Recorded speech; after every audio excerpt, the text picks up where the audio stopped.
Yang ni pokok apa tu kawan? Matua. Macam itulah sebutan dia, lebih kurang. Tapi saya tak nampak pula buah dia. Mungkin belum musim berbuah lagi. Tapi nampak tu pokok dia sangat besar. Mungkin dah bertahun pokok ni ya. Yang ni pokok limau kasturi kawan. Sebelah pokok matua. Ada buah dia tapi agak tinggi. Banyak buah dia tapi agak tinggi. Banyak kan? Kalau nak buat sambal, tinggal petik je kawan. Subhanallah. Alhamdulillah. Tiba-tiba jumpa pokok durian kawan. Ada 1, 2, 3, 4, 5. Banyak juga tu atas tu. Lebih 10 biji kawan. Besar-besar buah dia. Saya cari yang gugur tak ada pula. Nampak tu. Subhanallah. Alhamdulillah.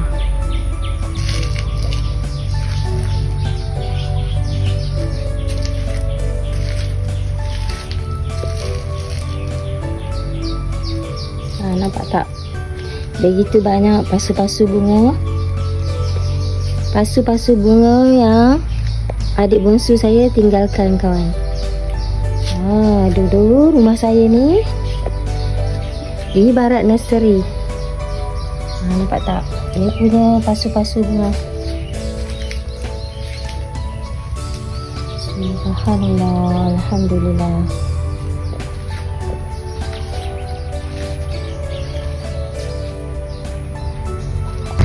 Okey, ni pemandangan di hadapan rumah saya kawan. Rumah mak saya di kampung maksud saya.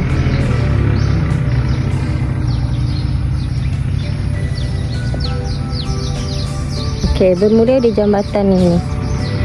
Jambatan ini ada kisah dia. Arwah ayah saya yang bina sendiri jambatan ni kawan.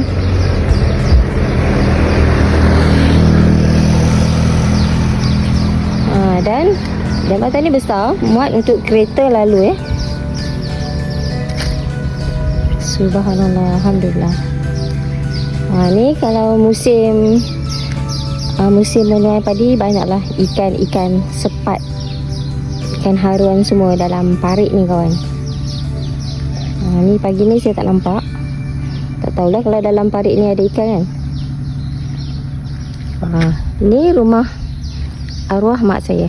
Subhanallah. Dulu di depan tu penuh dengan bunga-bunga.